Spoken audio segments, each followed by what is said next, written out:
Come, Holy Spirit, speak to us. Give us ears to hear you and courageous hearts to respond. Amen.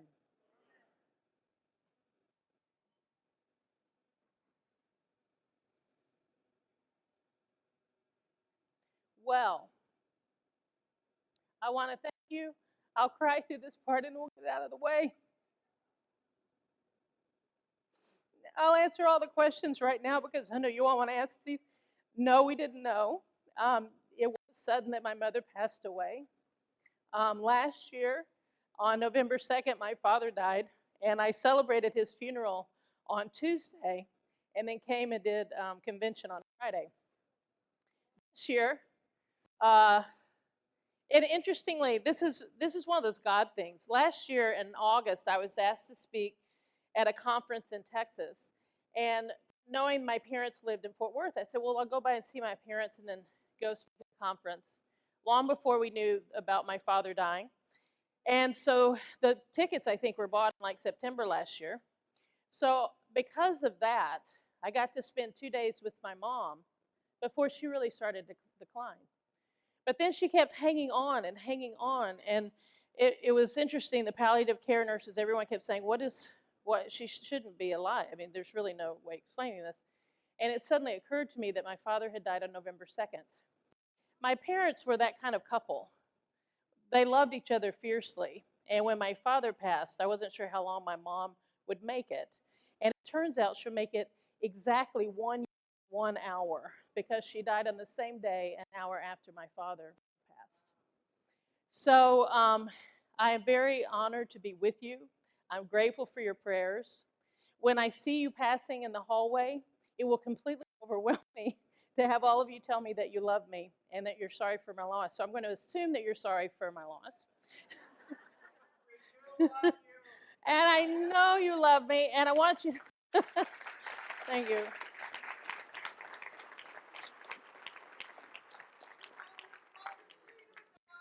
Do what?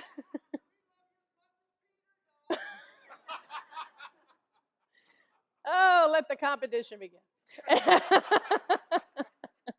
You're all my favorite clergy. Let's just get that out of the way, too. Um, for those who are watching this at home or playing along in the home version, um, we have one clergy who often claims to be my favorite, and so all the clergy are my favorite. I was a teacher before. You never have a favorite student, but anyway, um, my mother was a fourth grade teacher too, and she was very organized, which is why at a certain point I thought, I know you can just feel what she's going to do. Um, so I'm very grateful for all your prayers and your love. I could feel it. And so this year, next week, I'll be going back and we'll celebrate her memorial service next week because this year I didn't want to do that twice in a row. But it is delightful to be with you on this important time in the diocese. I also want to acknowledge that the diocese has recently had suffered a bit of a bump. Sometimes we, you know, hit a rock, as it were, or a pothole, or I don't know what the right thing is, and don't quote me and make anything out of it because I'm a little tired. But you know, here's what I have to say about financial malfeasance in this diocese. We are responsible to God for what we do with the money that people give and the resources they give of their lives. Not just their money, but time and talent, people's willingness to serve. We owe each person around that we talk about in our baptismal covenant honor and respect. Clergy should never be signatories on accounts. Vestries need to regularly meet. Annual meetings are important.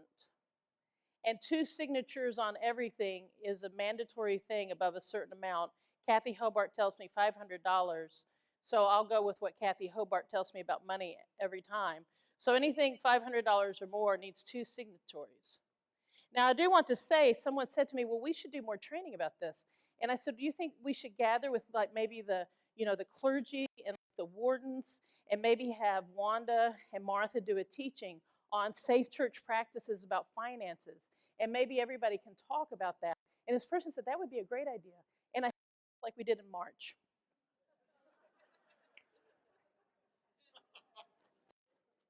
All the training in the world isn't enough. It takes each of us being stewards and recognizing that the gifts people bring as their faithful offering to God are for God's work.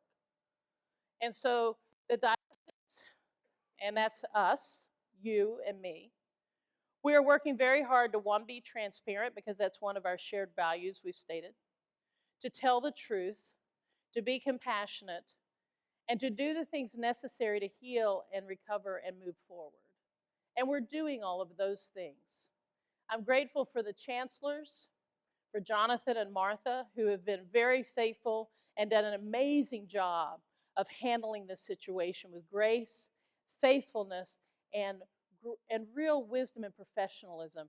And I want to express my thanks to both of you in this time. So thank you.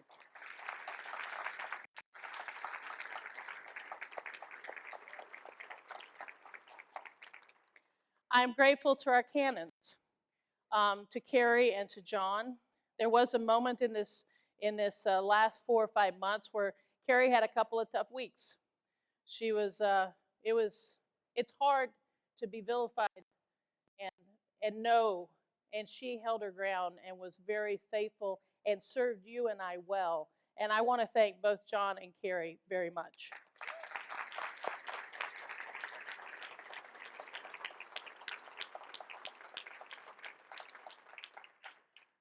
And you know about the staff. Um, while in the last 3 weeks, it turns out a bishop is completely unnecessary for planning a convention. In fact, it might have been helpful I was out of the way. But the staff has been dedicated and diligent. At no time was I worried about anything because I knew they were handling it. And that has been true with this situation as well. And I want to really, especially, say my gratitude to Nancy Hartman and the leadership of St. Stephen's, New Hartford. Where are you? I don't know where you are. Back here.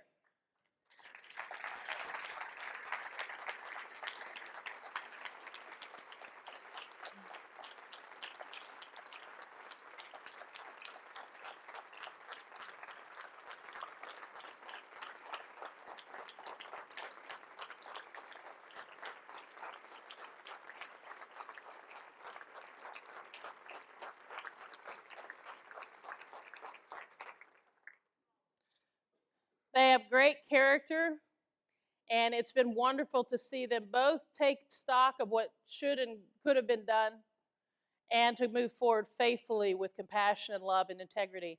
And I want to thank you for that. So, with all of that said, you and I have good news. We need no longer worry about this situation. We can trust that it's being handled. When there's developments, I will be writing another letter to the diocese and I will let you know.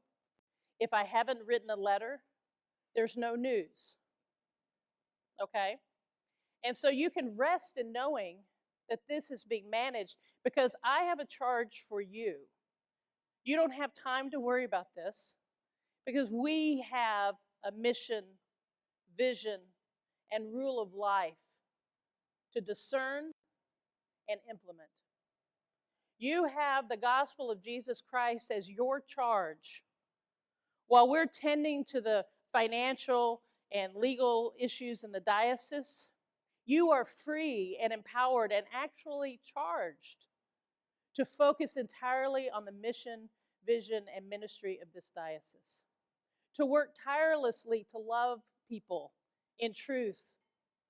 The draft vision and mission statements and the rule of life came out of a moment with the board when we were trying to make decisions about how we were going to handle this or that situation. And in prayer, it occurred to me that we needed a shared understanding of how our ministry moves forward, what it is we value together, what it is we've committed to together, and how that informs our ministry.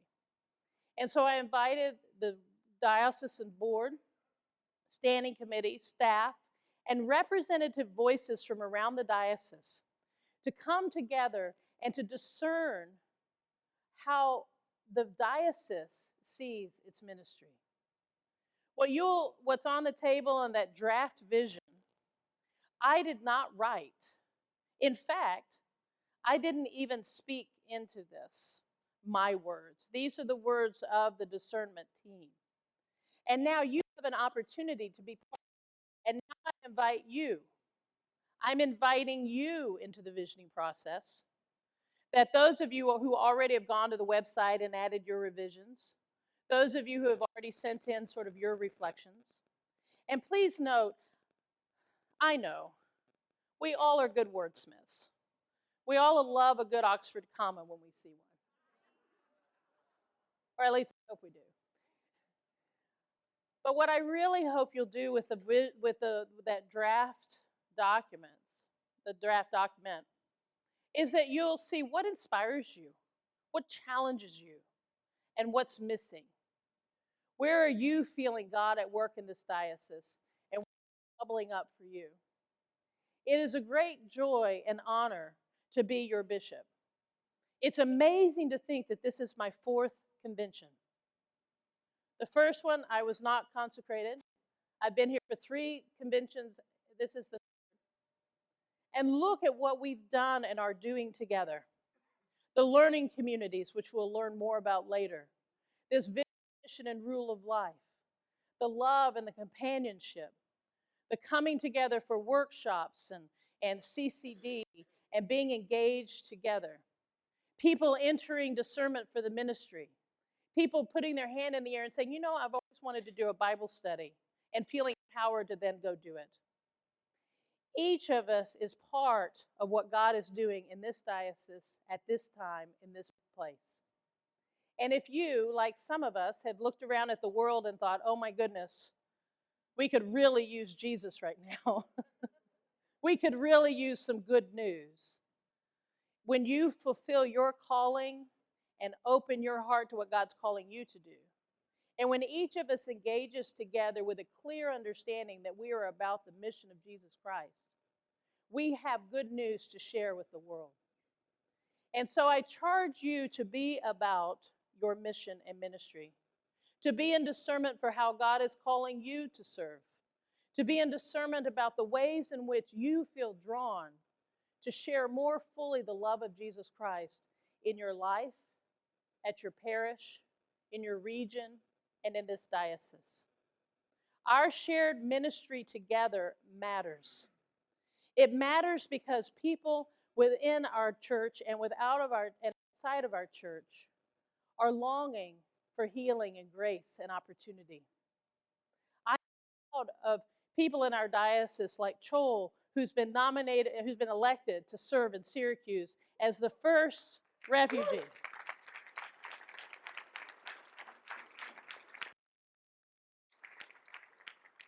Someone who has shown himself in this diocese to be faithful, dedicated. Tomorrow to receive Dyangdit as a mission church.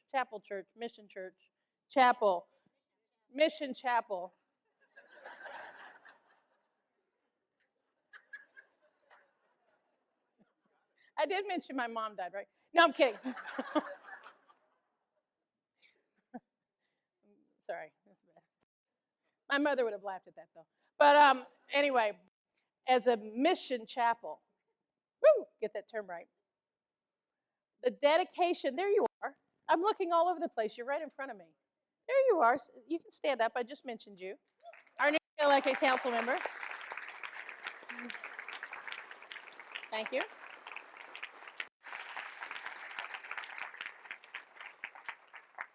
That is good news for Syracuse, people. And so I want to say to you, this is an important time, and this is a different structure. Some of you may have thought, oh, I don't know about this Eucharist thing.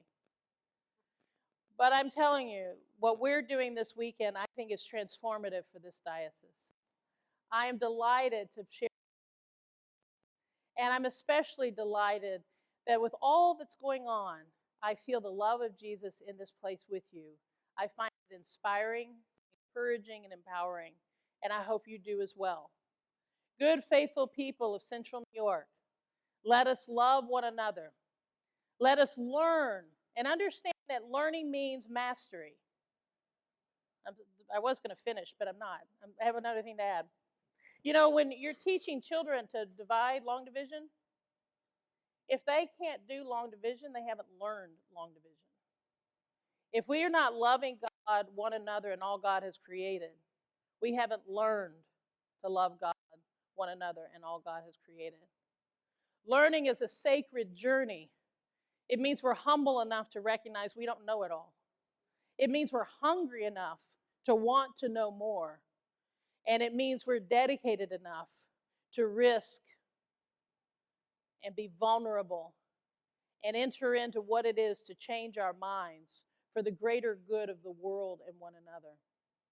So, good people, this weekend, as we engage in this work, I thank you for your love. I thank you for your prayers. But I charge you to be dedicated to your calling. God is calling you to be part of something. Together, let us do this, that our world may indeed by love.